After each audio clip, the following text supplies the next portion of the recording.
Em agosto de 2022, a arquivista doutora Beatriz Fernandes estava organizando documentos antigos doados ao Arquivo Histórico do Rio de Janeiro, quando se deparou com uma imagem que a deixaria sem palavras por vários minutos. Era um daguerreótipo de 1887, excepcionalmente bem preservado, protegido em um estojo de veludo que havia mantido sua qualidade intacta ao longo de mais de um século. A imagem mostrava um grupo familiar posando com a rigidez típica das fotografias da época, quando as pessoas precisavam permanecer completamente imóveis durante longos segundos de exposição. Na composição, havia 5 pessoas. Um homem maduro de aproximadamente 50 anos, cabelos grisalhos e postura aristocrática, vestindo sobrecasaca preta e gravata de laço. Ao seu lado, uma mulher branca de meia-idade, com vestido de seda escura e xale bordado. Diante do casal, 3 jovens. 2 rapazes de aparência europeia, provavelmente entre 18 e 22 anos, e entre eles, uma jovem negra de talvez 20 anos, usando um vestido claro que contrastava com as roupas escuras dos demais, e que segurava nas mãos um objeto que Beatriz inicialmente não conseguiu identificar com clareza. Para qualquer pessoa familiarizada com a história do Brasil imperial, aquela composição já era suficientemente incomum para merecer atenção especial. Estamos falando de 1887, apenas um ano antes da Lei Áurea. Ver uma jovem negra, posicionada no centro de um retrato familiar aristocrático, não nas margens como empregada, mas integrada ao grupo como se pertencesse àquela família, era algo que desafiava as convenções sociais rígidas daquele período. Mas Beatriz tinha desenvolvido ao longo de seus 15 anos de carreira um instinto particular para detalhes que outros poderiam ignorar. Ela colocou o daguerreótipo sob uma lupa de alta resolução e começou a examinar metodicamente cada centímetro da imagem, começando pelas bordas e avançando para o centro, como havia aprendido em seus cursos de conservação de documentos históricos. Foi ao ampliar a região das mãos da jovem negra que Beatriz sentiu seu coração acelerar. O objeto que ela segurava não era um arranjo de flores, como seria esperado, nem um livro de orações típico de retratos religiosos da época. Era um medalhão de ouro, claramente valioso pelo tamanho e pelos detalhes visíveis mesmo na fotografia antiga, e estava sendo exibido de forma deliberada, segurado com ambas as mãos à altura do peito, como se fosse a coisa mais importante naquela imagem. Mais intrigante ainda, o medalhão estava aberto, revelando o que parecia ser 2 retratos em miniatura no seu interior, embora os detalhes fossem difíceis de distinguir, mesmo com ampliação. Beatriz capturou imagens em alta resolução do daguerreótipo e enviou para sua colega, a doutora Márcia Santos, especialista em história da família e genealogia do período imperial brasileiro. A mensagem que acompanhava as imagens era sucinta. Olhe o medalhão, preciso da sua opinião urgentemente. A resposta veio em menos de 15 minutos, não por mensagem escrita, mas por uma ligação telefônica. Márcia estava visivelmente agitada ao telefone, sua voz trêmula de excitação contida. Beatriz, onde você encontrou isso? Você tem ideia do que pode estar segurando nas mãos? Esse tipo de composição fotográfica não deveria existir naquele período. E o medalhão, se o que estou vendo está correto, esse medalhão é uma afirmação política e social explícita. Precisamos descobrir quem são essas pessoas. O daguerreótipo não tinha identificação na frente, como era comum em muitas fotografias da época que eram guardadas em álbuns familiares privados onde todos conheciam os retratados. Mas o estojo de veludo tinha uma pequena placa de prata na parte interna da tampa, e nessa placa havia uma gravação em letras elegantes, parcialmente desgastada pelo tempo. Família Tavares Brandão, Rio de Janeiro, maio de 1887, que esta verdade atravesse gerações e seja finalmente compreendida quando os tempos permitirem. A frase final, que esta verdade atravesse gerações, era perturbadora em sua ambiguidade. Que verdade precisava ser preservada? Por que aquela imagem específica era considerada um testemunho de algo tão importante que precisava ser transmitido ao futuro? Beatriz sabia que tinha diante de si algo potencialmente revolucionário para a compreensão das dinâmicas raciais e familiares no Brasil imperial. O sobrenome Tavares Brandão era conhecido nos círculos de história carioca como pertencente a uma família de cafeicultores e comerciantes que haviam acumulado considerável riqueza durante o século XIX. Eles possuíam fazendas no Vale do Paraíba, mantinham residência na corte e tinham conexões com a aristocracia imperial. Eram, em todos os sentidos, representantes da elite que sustentava o sistema escravocrata. E ali estava um daguerreótipo oficial dessa família, incluindo uma jovem negra, não como serviçal ao fundo, mas como membro central da composição. Antes de avançarmos mais nesta investigação extraordinária, preciso convidá-lo a fazer parte desta comunidade de pessoas apaixonadas por histórias reais que revelam aspectos ocultos do nosso passado. Se você também se fascina por esses mistérios históricos que emergem de fotografias antigas e documentos esquecidos, inscreva-se no canal e ative o sininho para acompanhar cada nova descoberta que fazemos. E me conte aqui nos comentários de onde você está nos assistindo. Escreva sua cidade e país. É incrível perceber como essas histórias brasileiras ecoam em pessoas de todos os lugares do mundo, criando uma rede global de curiosos e amantes da verdade histórica. Beatriz iniciou uma investigação sistemática que consumiria os próximos 10 meses de sua vida profissional. Ela montou uma pequena equipe que incluía Márcia Santos, o historiador especializado em escravidão urbana, Dr. Fernando Costa, uma restauradora de fotografias antigas chamada Paula Mendes, e voluntariamente diversos estudantes de pós-graduação que se entusiasmaram com o projeto. Juntos, eles começariam a desvendar uma história de complexidade moral, resistência silenciosa e amor que desafiava todas as categorias simples que tendemos a aplicar ao passado. O primeiro passo foi localizar registros oficiais da família Tavares Brandão. Beatriz e Márcia passaram semanas no Arquivo Nacional, examinando inventários, testamentos, registros de propriedade e correspondências que pudessem iluminar quem eram as 5 pessoas no daguerreótipo. Os Tavares Brandão eram uma família prolífica em documentação. O patriarca, descobriram, era Joaquim Tavares Brandão,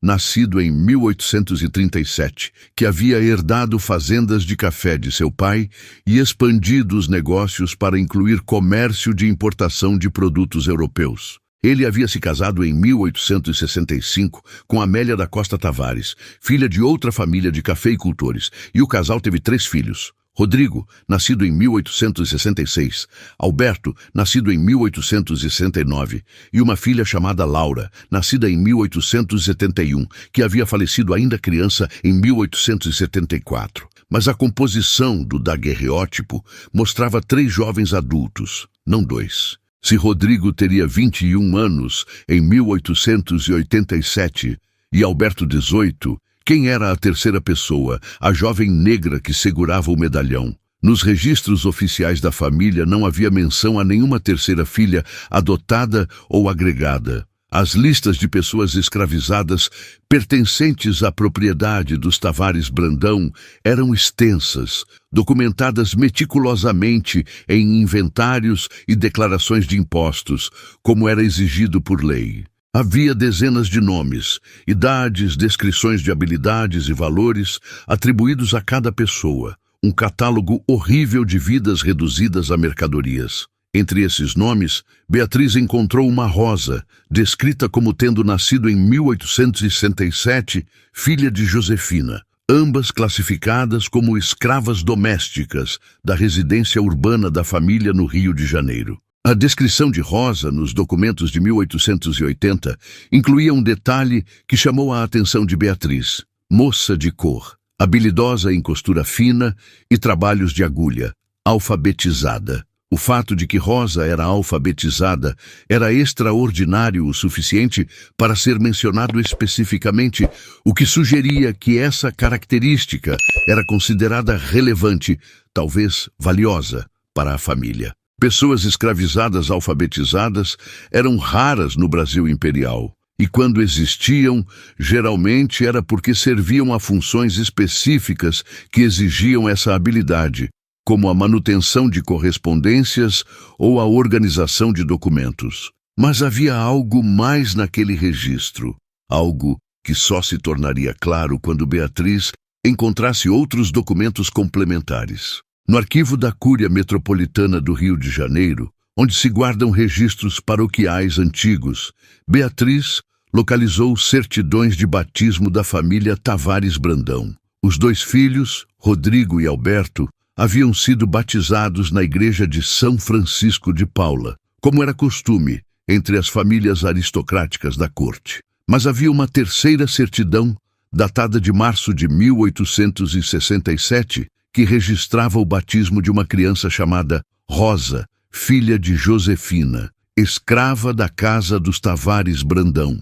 Seu padrinho registrado era o próprio Joaquim Tavares Brandão, o patriarca da família. Esse detalhe era significativo. Embora senhores de escravos ocasionalmente servissem como padrinhos de batismo de crianças nascidas em suas propriedades, isso geralmente indicava algum tipo de relação especial, algum compromisso moral que o senhor assumia em relação àquela criança específica. Beatriz começou a formar uma hipótese. Rosa, nascida em 1867, teria exatamente 20 anos em 1887, a idade estimada da jovem no daguerreótipo.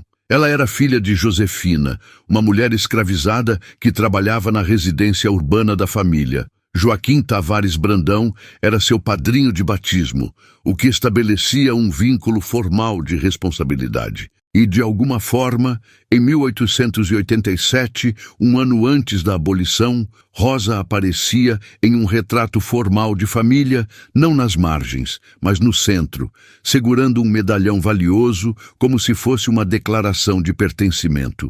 Mas o que significava aquele medalhão? Beatriz precisava ver a imagem ampliada com mais clareza para identificar o que os retratos em miniatura dentro do medalhão representavam. Ela trabalhou com Paula Mendes, a restauradora, que utilizou técnicas de fotografia em alta resolução e processamento digital para extrair o máximo de detalhe possível do daguerreótipo original, sem danificá-lo. Depois de dias de trabalho cuidadoso, Paula conseguiu produzir uma imagem ampliada do medalhão que revelou algo surpreendente. Os dois retratos em miniatura dentro do medalhão eram de uma mulher negra mais velha e de uma criança, também negra. A qualidade dos retratos, mesmo em miniatura, era excepcional, o que sugeria que haviam sido pintados por um artista habilidoso. Não eram simples fotografias reduzidas. Márcia Santos, observando as imagens ampliadas, fez uma observação crucial. Esses retratos foram pintados para serem colocados nesse medalhão especificamente. Veja a composição, o formato oval perfeito, a forma como as figuras estão enquadradas. Isso não é um trabalho casual. Alguém encomendou esses retratos, pagou por um artista competente e os colocou em um medalhão de ouro, claramente valioso. E depois, esse medalhão foi deliberadamente incluído em um daguerreótipo familiar oficial. Cada uma dessas decisões custava dinheiro, tempo e intenção. Precisamos descobrir quem são as pessoas retratadas no medalhão. A resposta veio através de uma fonte inesperada. Beatriz havia publicado um pequeno artigo em um boletim de história local, mencionando que estava pesquisando a família Tavares Brandão e pedindo que qualquer pessoa com informações sobre a família entrasse em contato. 3 semanas depois, ela recebeu um e-mail de uma senhora de 72 anos chamada Teresa Brandão Sampaio, que se identificava como bisneta de Rodrigo Tavares Brandão, o filho mais velho de Joaquim. Teresa escreveu que sua família guardava alguns documentos antigos que haviam sido transmitidos através das gerações e que ficara intrigada ao ler o artigo porque havia crescido ouvindo histórias vagas sobre uma tia Rosa, que era mencionada nas conversas dos mais velhos, sempre em tom de mistério, mas nunca com explicações completas. Beatriz marcou um encontro com Teresa em sua residência em um bairro tranquilo da zona sul do Rio. A senhora recebeu a pesquisadora com café e biscoitos e trouxe para a mesa da sala uma caixa de madeira antiga, desgastada pelo tempo, que continha cartas, fotografias mais recentes, alguns documentos legais. Entre os papéis, Beatriz encontrou 3 cartas que mudariam completamente sua compreensão da história. As cartas haviam sido escritas por Rodrigo Tavares Brandão, o filho mais velho de Joaquim, em datas diferentes. Uma de 1888, logo após a abolição, outra de 1902 e a terceira de 1920, poucos meses antes de sua morte. As 3 cartas eram endereçadas a seus próprios filhos e tratavam do mesmo assunto, a história de Rosa e a verdade que a família havia guardado por décadas. A primeira carta, datada de junho de 1888, apenas um mês após a Lei Áurea, era a mais direta e emocionalmente carregada. Rodrigo escrevia: "Meus queridos filhos, agora que a escravidão foi finalmente abolida em nossa terra, sinto que posso e devo contar-lhes uma verdade que nosso pai Joaquim guardou com vergonha e arrependimento durante toda a sua vida. Rosa, a quem vocês conhecem como nossa irmã de criação, é de fato nossa irmã de sangue. Ela é filha de nosso pai com Josefina, a quem ele manteve sob escravidão, apesar de ter com ela uma relação que durou anos. Nossa mãe Amélia sabia dessa situação e, em uma demonstração de dignidade que jamais poderei compreender completamente, insistiu que Rosa fosse criada na casa, educada junto conosco, tratada não como escrava, mas como filha. Mas as leis do Império e as convenções sociais não permitiam que ela fosse reconhecida legalmente. O medalhão que Rosa carrega na fotografia que mandamos fazer em 1887 contém retratos de Josefina, sua mãe, e dela própria quando criança. Foi um presente de nosso pai a ela, uma forma silenciosa de reconhecimento, um pedido de perdão que nunca poderia ser pronunciado em voz alta. Beatriz leu e releu aquela carta múltiplas vezes, sentindo o peso de cada palavra. A história era simultaneamente de violência e hipocrisia, mas também de tentativas complicadas de reparação dentro de um sistema profundamente injusto. Joaquim Tavares Brandão havia mantido uma relação com Josefina, uma mulher que ele próprio escravizava, o que, por definição, envolvia uma dinâmica de poder abusiva e coercitiva. Dessa relação nascera Rosa. Em vez de simplesmente ignorar a criança ou vendê-la para outra propriedade, como muitos fazendeiros faziam para eliminar evidências de suas relações com mulheres escravizadas, Joaquim decidiu, aparentemente com o apoio de sua esposa legítima, Amélia, criar Rosa na casa, educá-la, tratá-la com dignidade incomum para a época, mas não podia reconhecê-la legalmente como filha. As leis do Império não permitiam que filhos de mulheres escravizadas fossem reconhecidos como herdeiros legítimos, mesmo que o pai fosse um homem livre e abastado. A segunda carta, de 1902, revelava mais detalhes sobre os anos posteriores. Rodrigo escrevia que, após a abolição, Rosa havia sido formalmente incluída em todos os documentos da família. Ela recebera educação formal completa, incomum mesmo para mulheres brancas da época, e havia se tornado professora, abrindo uma escola para crianças pobres, muitas delas filhas de pessoas recém-libertas. Rodrigo descrevia Rosa com profundo afeto e respeito, mencionando que ela era a pessoa mais inteligente e moralmente corajosa que ele conhecera em sua vida. A carta também revelava que Josefina, a mãe de Rosa, Havia falecido em 1889, um ano após a abolição, sem ter vivido tempo suficiente para experimentar plenamente sua liberdade legal, embora Rodrigo afirmasse que ela já era livre em espírito havia muitos anos, e Rosa foi sempre a prova viva dessa liberdade interior. A terceira carta, de 1920, era a mais reflexiva e filosófica. Rodrigo, então com 54 anos e próximo do fim de sua vida, escrevia sobre a importância de que a verdade sobre Rosa fosse preservada para as gerações futuras. Ele reconhecia que a história de sua família era complicada, cheia de contradições morais e éticas, mas argumentava que era exatamente por isso que precisava ser contada. Não podemos construir um futuro melhor se escondemos as complexidades e as falhas do passado, ele escrevia. Rosa representa, simultaneamente, a injustiça brutal do sistema escravocrata e a possibilidade de dignidade humana persistir mesmo nas circunstâncias mais degradantes. Ela merece ser lembrada não como vítima apenas, mas como pessoa de extraordinária força e graça.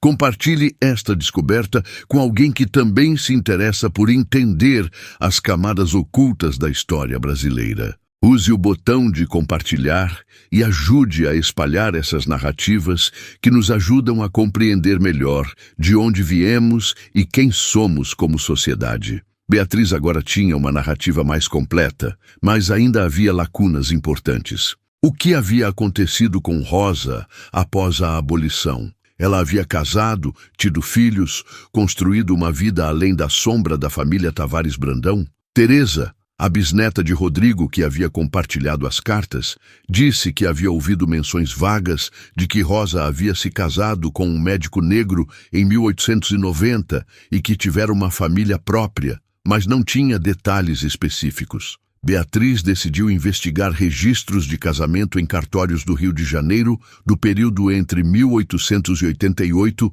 e 1895. Foram semanas de trabalho meticuloso, examinando livros de registro antigos, até que finalmente, em um cartório do centro da cidade, Beatriz encontrou o registro. Rosa Tavares Brandão, 23 anos, professora, casada em agosto de 1890 com Dr. Sebastião Moreira Lima, 28 anos, médico. O sobrenome Tavares Brandão era significativo. Após a abolição, Rosa havia escolhido adotar o sobrenome completo da família de seu pai, uma afirmação pública de sua filiação que não havia sido possível durante o período escravocrata. As testemunhas do casamento incluíam Rodrigo Tavares Brandão e Alberto Tavares Brandão, seus irmãos de sangue, confirmando que a família havia de fato reconhecido Rosa publicamente após a mudança nas leis. Beatriz conseguiu rastrear descendentes de Rosa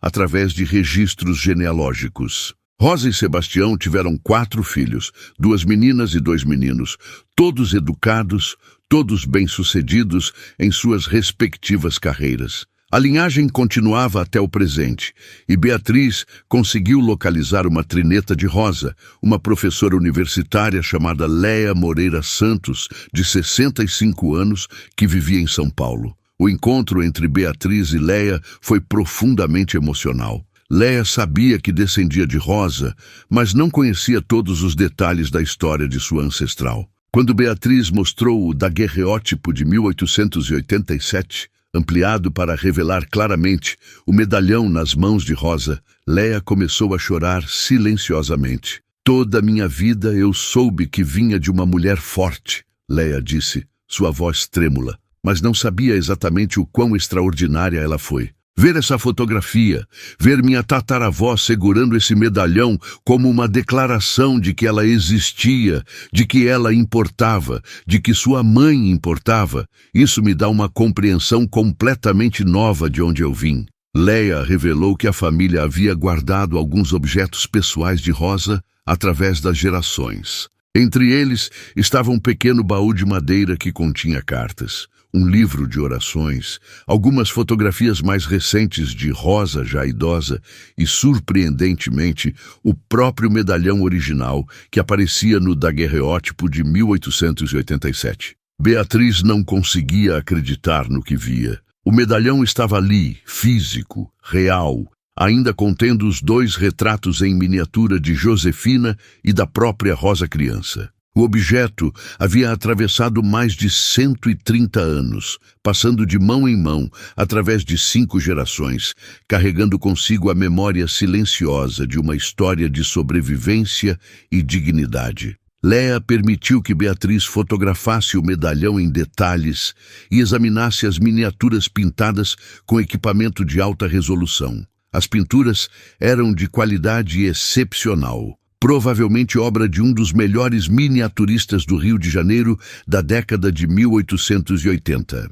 O retrato de Josefina mostrava uma mulher de aproximadamente 35 anos, com expressão serena, mas com olhos que pareciam carregar um peso imenso. O retrato de Rosa criança, provavelmente pintado quando ela tinha cerca de 8 anos, mostrava uma menina de olhar inteligente e postura digna. No verso do medalhão, havia uma gravação que Beatriz não havia conseguido ver no daguerreótipo original. Para a Rosa, como prova de que você sempre foi e sempre será amada. Seu pai, que falhou em muitas coisas, mas não em reconhecer sua preciosidade. JTB, 1886. As iniciais eram de Joaquim Tavares Brandão, e a data indicava que o medalhão havia sido dado a Rosa 1 ano antes do daguerreótipo ser feito. A inclusão deliberada do medalhão na fotografia de família não era acidental ou casual. Era um ato político e simbólico cuidadosamente planejado. Era uma forma de dizer, para quem tivesse olhos para ver, que Rosa era parte integral daquela família, que sua história e a história de sua mãe mereciam ser preservadas e honradas. Léa compartilhou mais informações sobre Rosa que haviam sido transmitidas oralmente através da família. Rosa havia de fato se tornado professora e dedicado sua vida à educação de crianças pobres e negras no Rio de Janeiro do início do século XX. Ela fundou uma escola que funcionou por mais de 30 anos, educando centenas de crianças que de outra forma não teriam acesso à instrução formal. Rosa também havia se tornado uma ativista discreta pelos direitos das mulheres negras, participando de círculos intelectuais e associações de auxílio mútuo que começaram a se formar no período pós-abolição. Ela viveu até 1949, falecendo aos 82 anos, tendo testemunhado transformações extraordinárias no Brasil. A abolição da escravidão, a proclamação da República, 2 guerras mundiais, a industrialização, o início dos movimentos de direitos civis. Em seus últimos anos, Rosa havia escrito um breve memorial de sua vida, que nunca foi publicado, mas que havia sido guardado pela família. Léa tinha uma cópia datilografada desse memorial e permitiu que Beatriz o lesse e copiasse para sua pesquisa. O texto de Rosa era notável pela honestidade e pela recusa em simplificar as complexidades morais de sua história. Ela escrevia sobre a dor de ter nascido escravizada, filha de uma mãe que ela amava profundamente, mas que estava presa em circunstâncias de absoluta vulnerabilidade. Escrevia sobre a confusão de crescer em uma casa onde era tratada como filha pelos irmãos brancos e por Amélia, a esposa legítima de seu pai, mas onde sua posição legal era de propriedade, não de pessoa. Escrevia sobre o medalhão que seu pai lhe dera e como aquele objeto havia se tornado para ela um símbolo ambíguo de amor e fracasso moral, de tentativa de reparação que nunca poderia apagar completamente a injustiça fundamental da situação. Mas Rosa também escrevia sobre gratidão. Gratidão à sua mãe Josefina, que mesmo nas circunstâncias mais degradantes havia mantido sua dignidade e ensinado à filha que o valor de uma pessoa não dependia do que as leis diziam sobre ela. Gratidão a Amélia, a esposa legítima de seu pai, que em vez de direcionar ressentimento para a criança inocente, nascida de uma situação injusta, havia escolhido tratá-la com compaixão. Gratidão a seus irmãos Rodrigo e Alberto, que nunca a haviam tratado como inferior. E até gratidão complicada a seu pai Joaquim, que, embora tivesse falhado moralmente em manter uma mulher sob escravidão com quem mantinha relação, havia ao menos tentado, dentro das limitações de seu tempo e posição, garantir que a filha dessa relação tivesse oportunidades de desenvolver todo o seu potencial humano. O memorial terminava com uma reflexão sobre o daguerreótipo de 1887 e o significado do medalhão na fotografia. Quando meu pai decidiu que nossa família faria aquele retrato, um ano antes da abolição finalmente libertar todos os que ainda permaneciam em correntes, ele me pediu que levasse o medalhão e o segurasse aberto para a câmera. Eu tinha 20 anos e entendia perfeitamente o que aquilo significava. Era uma declaração de que eu existia, de que minha mãe havia existido, de que nossa história era parte da história daquela família, querendo ou não, a sociedade reconhecer isso. Era também uma aposta no futuro, uma esperança de que viriam tempos em que aquela imagem não seria escandalosa, mas seria vista como o que deveria sempre ter sido. Uma família reconhecendo todos os seus membros, honrando todas as suas histórias. Beatriz passou meses compilando toda a documentação, todas as entrevistas, todas as fotografias e objetos que havia coletado. Ela escreveu um livro acadêmico sobre o caso, mas também preparou uma exposição para o público geral, que foi inaugurada no Museu Histórico Nacional em abril de 2023. A exposição se chamava O Medalhão da Verdade,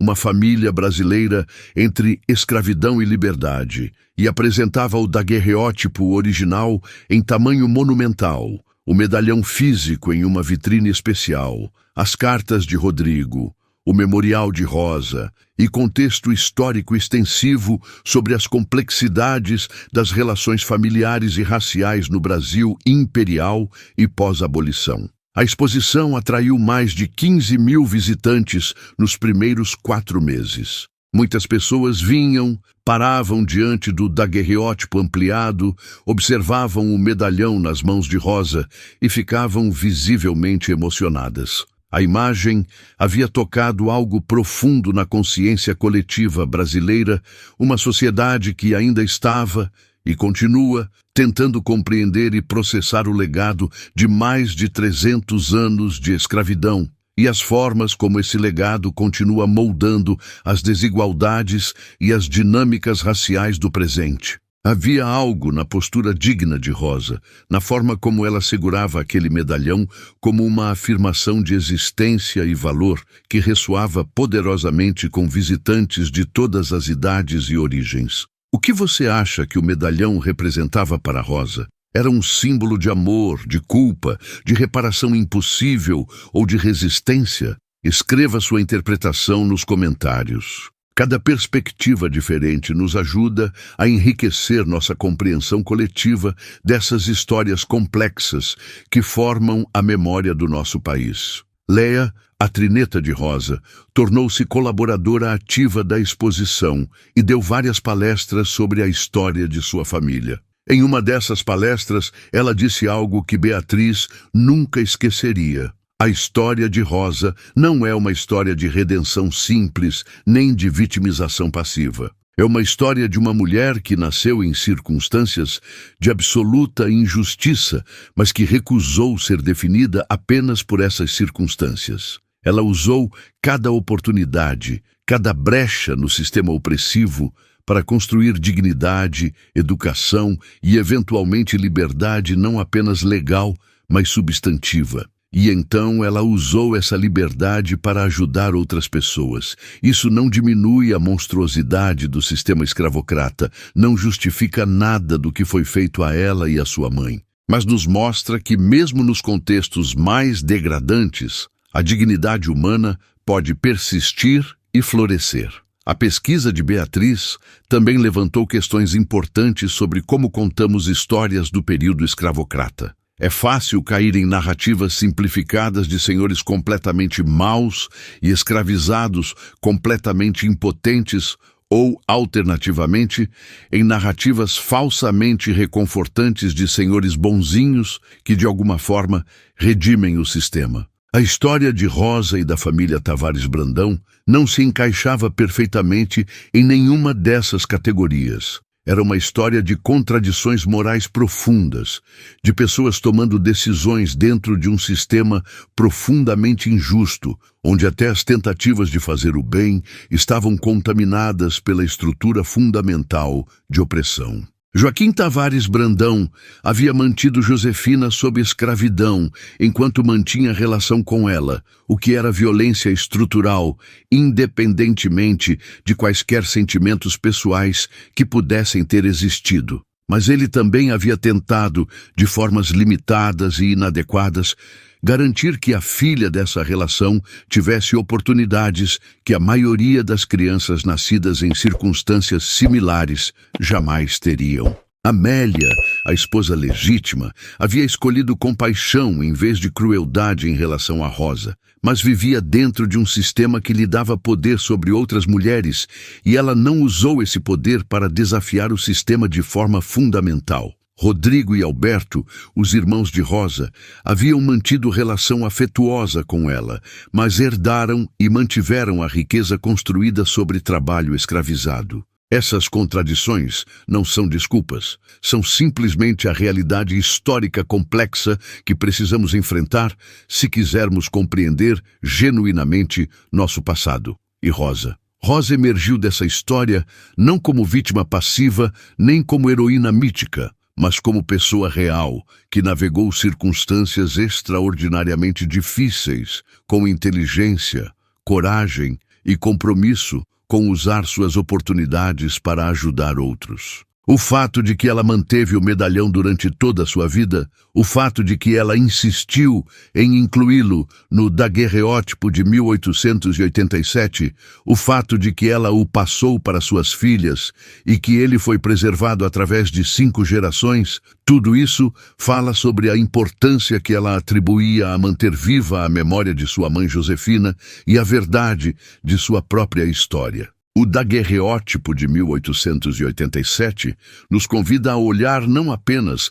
para o que está obviamente visível, mas para os detalhes que carregam significados profundos. Aquele medalhão aberto nas mãos de Rosa, parcialmente obscurecido pelas sombras e pela resolução limitada da tecnologia fotográfica da época, mas ainda assim claramente presente e intencional, é um testemunho de resistência silenciosa. É uma afirmação de que eu existo, minha mãe existiu, nossa história importa, e eu insisto que isso seja registrado e preservado, mesmo que a sociedade prefira esquecer ou ignorar. Nos meses seguintes à abertura da exposição, Beatriz recebeu contatos de diversas outras famílias brasileiras que haviam guardado fotografias antigas, documentos, objetos que sugeriam histórias similares de relações familiares complexas atravessadas pelas dinâmicas da escravidão e do racismo.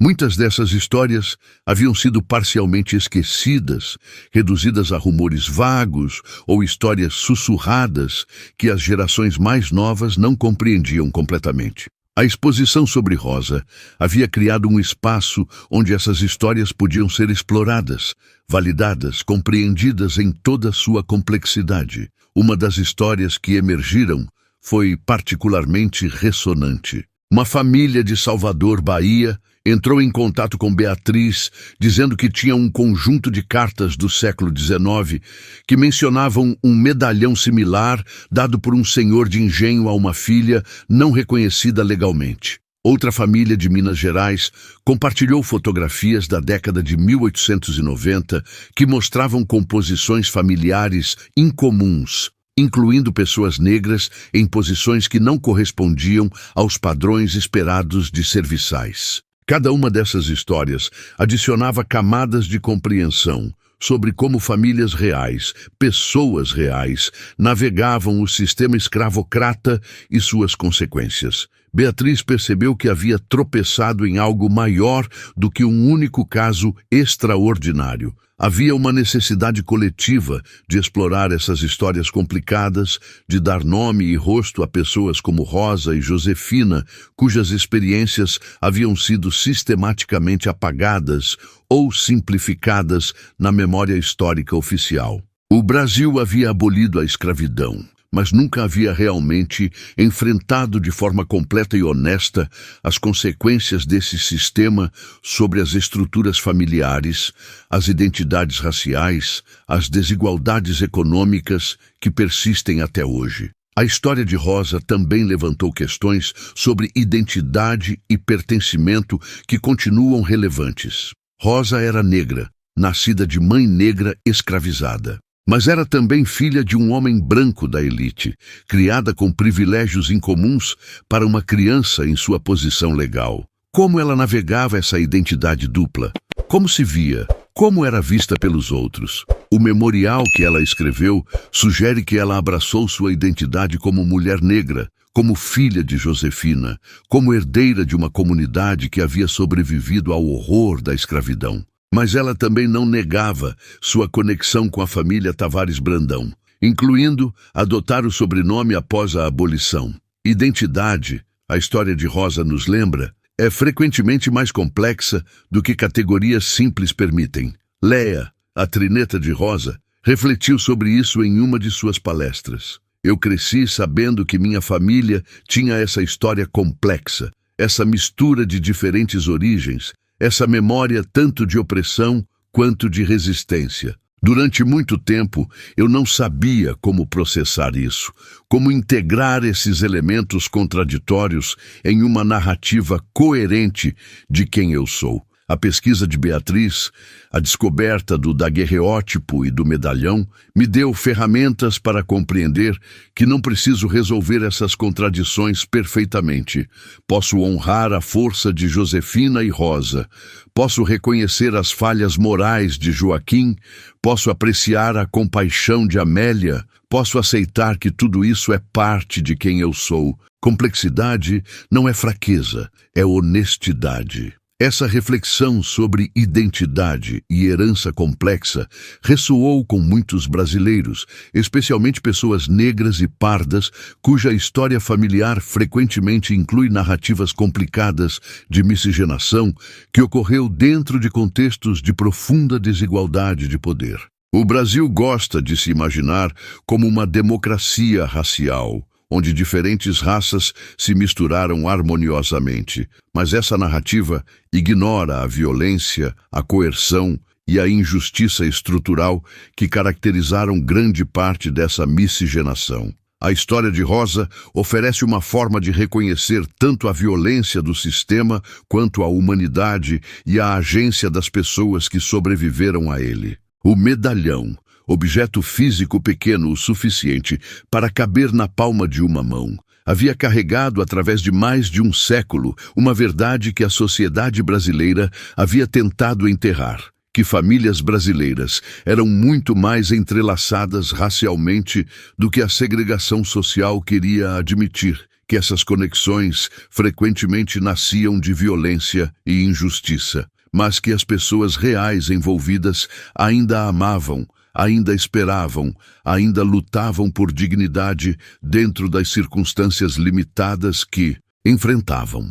Agora, chegando ao fim desta jornada de descoberta histórica, eu gostaria de convidá-lo a fazer parte desta comunidade que se dedica a preservar e compartilhar essas histórias essenciais. Se esta narrativa tocou algo em você, se ela fez você refletir sobre nossa história coletiva de formas novas, por favor, inscreva-se no canal para continuar acompanhando essas investigações que revelam camadas ocultas do passado brasileiro. E mais importante ainda, compartilhe nos comentários o que você aprendeu com a história de Rosa. Como ela se conecta com sua própria compreensão da história da sua família ou da sua comunidade. Cada história pessoal que você compartilha enriquece nosso entendimento coletivo e ajuda a construir uma memória histórica mais completa e honesta. Você é parte fundamental desta comunidade de pessoas que acreditam que conhecer a verdade